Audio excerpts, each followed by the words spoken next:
Well, hello guys, welcome back. It turned out that my god in VR was, Hermes coming back and hyper excited once he finally admitted who he was. He was hyper excited and into everything.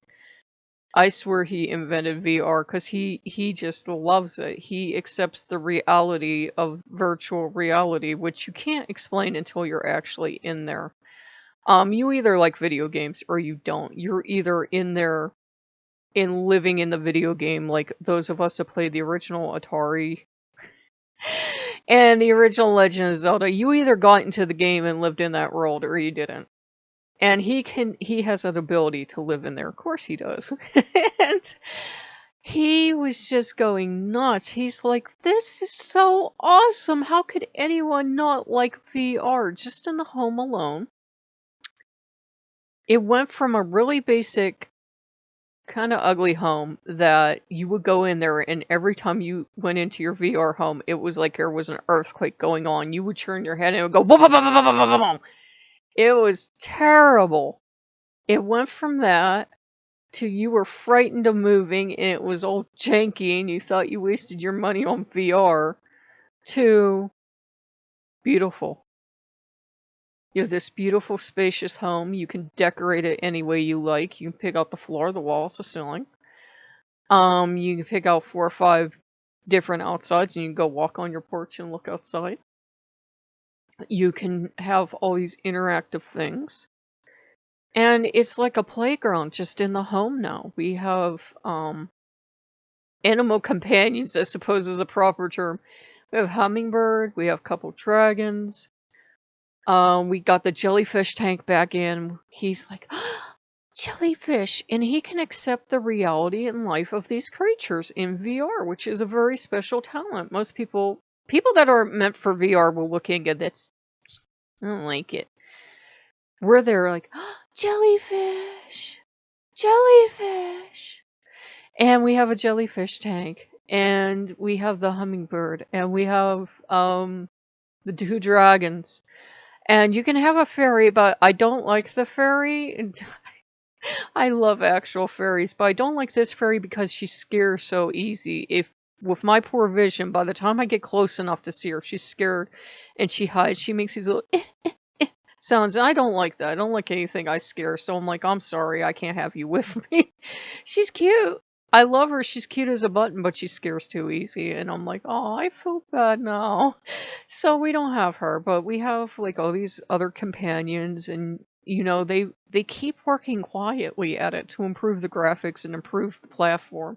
So you can have open flames now in VR. You can have these candles, and if you like tilt the candle, the flame goes the right way. And I'm like, damn, I'm impressed. And he's like, I know. So we did that. And we went for a jog. He loves our jogs. And of course, Apollo sees a good thing and knows a good thing. And Apollo's like, what are those? Bows? And he's like, you have to explain this to me. And I'm like, well, that's a common bow. And that, it's called the commoner's bow. And I said, I love that one the best. It's my favorite bow. Turns out it's a very short range bow. And we found this out because a god of archery is with me, or I wouldn't have known. I just thought I wasn't any good at archery. And he's like, no, pay attention, watch what we're doing. So I have 2 very short range bows, the commoner bow and the space bow, which has all these bright lights and craziness, and it seems really off kilter when it shoots, but it's not off kilter, it's a short range bow. And we have the royal bow, which has lions and everything on it, and he's very fond of that bow because it's my only long-range bow, and he loves that thing. And you can set up these targets and shoot these targets. Or we were, they have all the planets and they move around. I know, we're so deprived.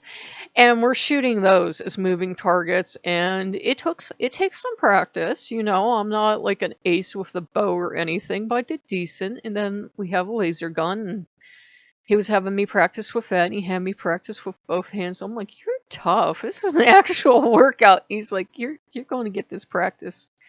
And they both seem to be there on the jog. And I promised them another jog later that I'll keep up my exercise in VR. Because I can already feel an improvement. Not like a huge improvement, but I can feel an improvement.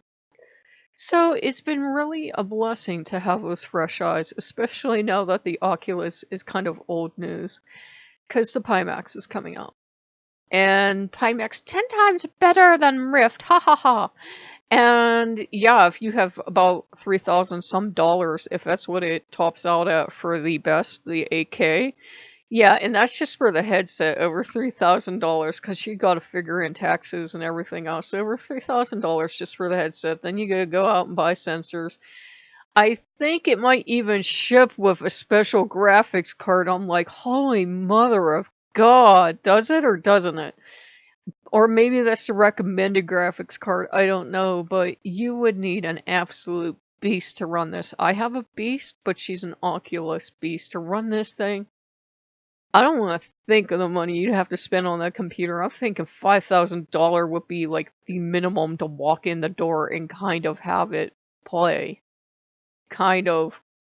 Yeah, I'm thinking, man, VR has really gotten for the elite of the elites. It's almost, if you have the money, it's fine. I don't mind, but I'm like, that's kind of the wrong direction for VR to kind of head in, because if they want the masses to play, they have to make it accessible to the masses. $3,000 for just the headset is kind of expensive.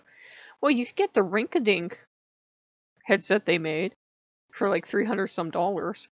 But I think it's going to take off when you get that $3,000 experience for a couple $100. Once they finally meet in the middle, I think that's when VR will take off. Right now, it's just for video game enthusiasts, honestly, because the video games and experiences I bring you, those are worth doing. Watching a movie in VR is kind of redundant. To me at least, it's like I've seen the attempts people have made so far about making VR movies, and they're pretty gosh awful bad. They're really bad. The only ones that are kind of keeping up with the curve are Disney, and you know, Disney has animators. This is their, you know, their format. So of course Disney should be able to put something on, but even they crashed. They made a free app where you could watch Disney stuff, and if it was the animators working on it, worked perfectly, looked beautiful, made you think of what VR could be. If it was them porting in a movie, it didn't work so great. It started downgrading quality. And there's Star Wars, and that's blurry as crap because nobody knows exactly how to import movies and make them look as good as they do on a good screen.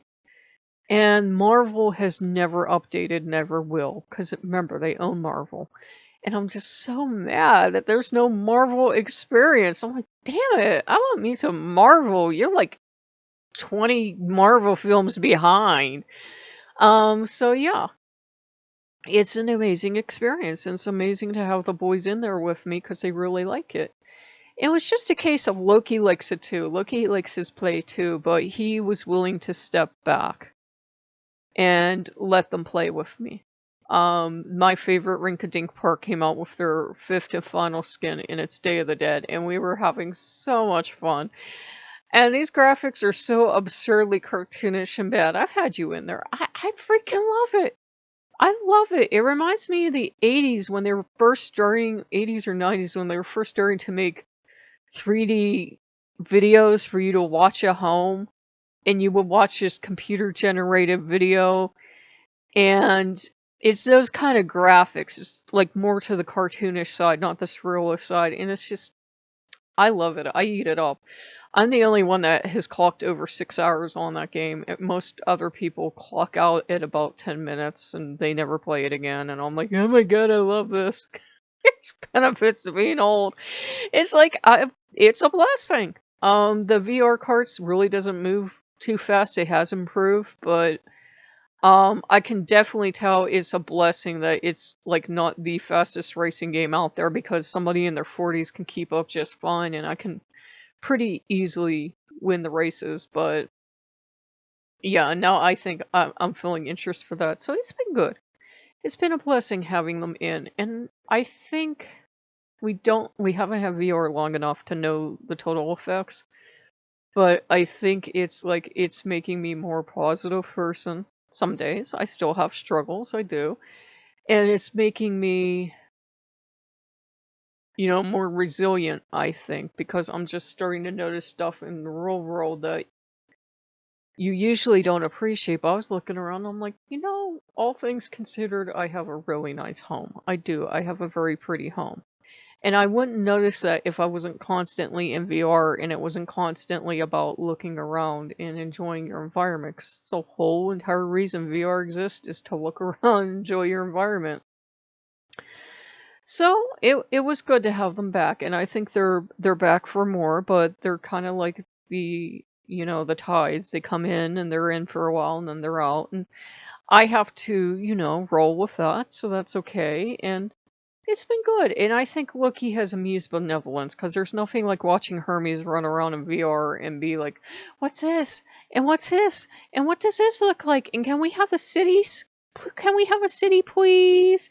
So we put the future city in, and there's this cyber waterfall, and there's all these lights, and you can watch cars and trucks, and blue whales. Those are blue whales, right? Blue whales and all this other stuff. And it's amazing. To someone my age that VR has even reached that level, it's amazing. As somebody that's on permanent timeout say they thought VR was boring. I'm like, yeah, you're not the kind of person I could deal with. I'm like, how could you possibly be bored in VR? You can just go into any home now and play. I go into the Steam VR and cuddle my Pyro doll to me because I'm having a hard day, so go in and give Pyro a hug. They need to make one for the spy, they do. I go in and give Pyro a hug. And then, go out and sit on your deck and play with fireflies or moths or something like that, or go look at your fireplace and think, I have more money than Tony Stark at this point. It's good.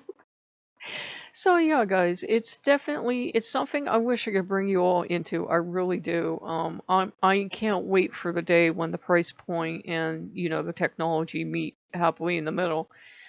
I've never tried cardboard. I don't own a cell phone. You guys know that, but I would say even if you can get in on cardboard, if you can at least get a taste and see if you like it or not, you'll know.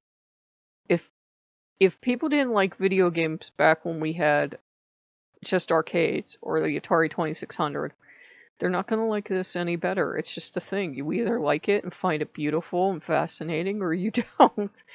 So, hope you guys like what you see, and it was really good to have the boys come back in. And Loki's just kind of watching with amused benevolence because he likes to see us, work out and do stuff. And he's not interested in certain things. It doesn't mean he doesn't love us and care about us. But, he's kind of like I've told him, he's totally Tony Stark in Hermes the Spider-Man. And he gets insulted, but I'm like, you're a rich, proudy billionaire that if you're not constantly entertained, you're going to go sulk. Where Hermes can make his own entertainment with a paperclip. You leave him alone with a paperclip, you come back and find the space station. How did you do that? I just did. Okay, have fun. So yeah, it's good to have him back. He's our little mischief maker, and he gets into VR and he loves it. So it's good. And he loves regular video games too, and he loves taking walks, and he loves cooking, he loves being in the middle of everything. If I could compare the two, Loki is actually the more reserved one. Loki, he can glom onto you. But Hermes has no problem climbing into your lap for attention and being like, "Hi, how are you? Hi, how are you? Did you used to have temples and like people come in and like give you gold and everything? Yeah. Hi, how are you?" It's like, okay. He's like, Hermes is the Siamese cat of the family. If you've ever had a Siamese, they're up in your lap and they have their paws on your chest and they're going, "Ah!" right in your face. And you're like, what? And they get this real excited look on their face because you answered, you understand. Their whiskers fly out and they have to come in and put their face on your face and they're screaming at the top of their lungs. And you're like, what? Ah! So it's kind of like that, where Loki's kind of actually more, even though he likes to think he's different, he's kind of like the grumpy Persian cat. And if you've ever had a Persian cat, they're like, either they're friendly and they're feeling mellow, or the hell with you, leave me alone. And they go sit in a corner for 4 hours and won't look at you. He again crumbles, but he knows it's true. So if you guys like what you see, like, comment, subscribe, and I'll see you guys later. Bye-bye.